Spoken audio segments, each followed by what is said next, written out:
আমার বক্তব্য হচ্ছে যে একটা নির্বাচন যখন হবে তখন সেখানে যারা নির্বাচক মণ্ডলী যাদের বৈধ অধিকার আছে সে নির্বাচনে অংশগ্রহণ করবার তাদের প্রত্যেকের ভোট দেওয়ার সুযোগ করে দিতে হবে। কে ভোট দিতে গেল না গেল সেটা বড় কথা নয়, বড় কথা হচ্ছে যে আমি মনে করলে ভোট দিতে পারি, অর্থাৎ ভোট দেওয়ার অধিকার যেটা আমাদের সাংবিধানিক অধিকার, সেই অধিকারটা আমি এনজয় করবো, সেই অধিকার আমার আছে। কিন্তু আজকে পশ্চিমবঙ্গে এসআইআর নিয়ে যে জায়গায় দাঁড়িয়ে গেল, 60 লক্ষ মানুষের নাম বাদ গেল, মানে বাদ গেল এই সেন্সে যে এখন পর্যন্ত অন্তর্ভুক্ত হলো না, একটা অনিশ্চয়তায় পরিপূর্ণ একটা ভোটার লিস্ট। এবার কথা হচ্ছে যে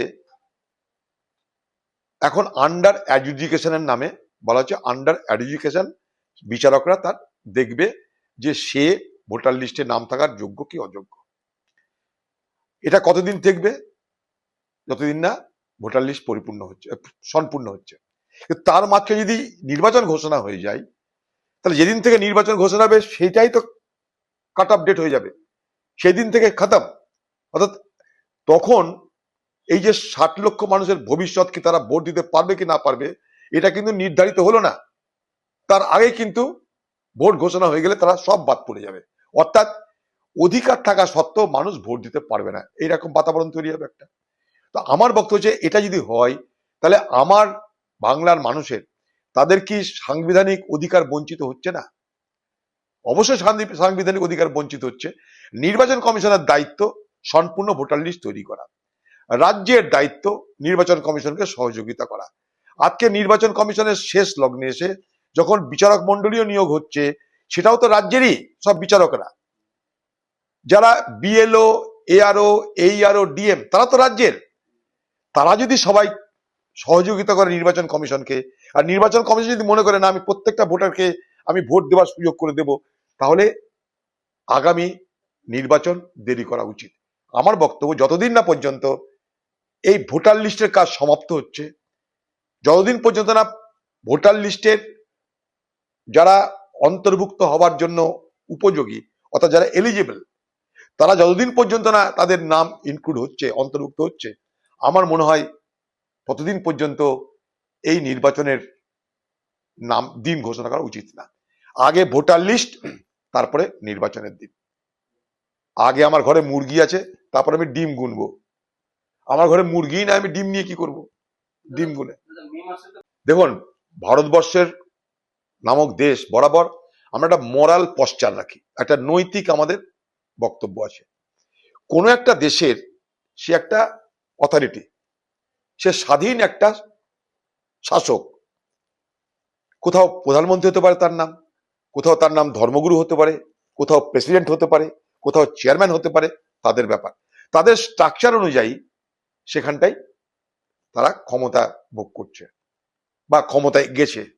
আজকে 36-37 বছর ধরে তারা সেখানটা ক্ষমতা, সেখানে ভোটও হচ্ছে, ভোটে শাসক তারা মানুষ অংশগ্রহণ করছে, সেই ভোটের মধ্যে দিয়ে প্রেসিডেন্ট নির্বাচিত হচ্ছে। কিন্তু ওদের সিস্টেম আছে সর্বোচ্চ পদে ধর্মগুরু থাকবে, সেটা ওদের দোষ, ওদের দেশের লোক মেনে নিয়েছে। যদি না মেনে নেয় তাহলে ভোটের মাধ্যমে সেটা পরিবর্তন হতে পারে। কিন্তু কোথাও গিয়ে বোমা মেরে আমার পছন্দ হলো না তাই মেরে দিলাম, এটা তো হতে পারে না। একটা স্বাধীন সার্বভৌম রাষ্ট্রের মাতাকে, তাকে আমার ভালো লাগতে পারে, খারাপ লাগতে পারে, কিন্তু তাকে আমার মেরে দেওয়ার অধিকার আমার থাকতে পারে না। কারণ পৃথিবীতে এগুলো দেখার জন্য অনেক বডি আছে, ইউনাইটেড নেশনস আছে, ইউনাইটেড নেশনস সিকিউরিটি অর্গানাইজেশন আছে, তারা দেখবে এগুলো। কিন্তু আমি নিজে সুপার কপ হয়ে, এখন ট্রাম্প যেটা করছে যে সে সুপার কপ, পুলিশের উপরে পুলিশ, সে সুপার কপ হয়ে ট্রাম্প যদি মনে করে ভেনেজুয়েলার রাষ্ট্রপতিকে তুলে নিয়ে আমেরিকায় চলে আয়, নাইজেরিয়ায় বোমা ফেলায়, সোমালিয়াতে বোমা ফেলায়, ইরানে বোমা ফেলে ধর্মগুরুকে মেরে দাও, এটা যদি চলতে থাকে তাহলে পৃথিবীতে কেউ তার নিরাপদ থাকবে না, কোন রাষ্ট্রের কোন রাষ্ট্রপ্রধান নিরাপদ থাকবে না। এটা কংগ্রেস তাই নৈতিক কারণে বলেছে, ব্যাপারটা বোঝার চেষ্টা করুন। নৈতিক কারণে এই জন্য বলেছে, এটা আমাদের দেশের একটা বিদেশ নীতি, এটা থাকা উচিত। আমাদের সঙ্গে অনেকের শত্রুতা আছে, পাকিস্তানের যারা রাষ্ট্র তাদের সঙ্গে কি আমাদের খুব ভালো সম্পর্ক না? তারা আমাদেরকে খতম করতে চায়, তারা আমাদেরকে দুর্বল করতে চায়, রাষ্ট্রটাকে, ভারতবর্ষকে তারা ধ্বংস করতে চায়। তা তাদের রাষ্ট্রপ্রধানের উপর কি আমরা গিয়ে বোম ফেলবো? সেটা তো হয় না। তো সেই কারণে এটা আমাদের একটা নৈতিক একটা এটা আমাদের পশ্চার রাখে, মোরাল একটা পশ্চার এটা।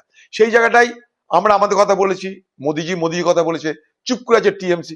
দিদি বলে ইয়া হয় উয়াও হয়, ভোট আছে তাও কোনো দিকে যাওয়া নাই। দিদি এখন আবার দিদি বলবে আমি রাজ্যের নেতা, আবার এখান থেকে পার হলেই বলবে আমি দেশের নেতা।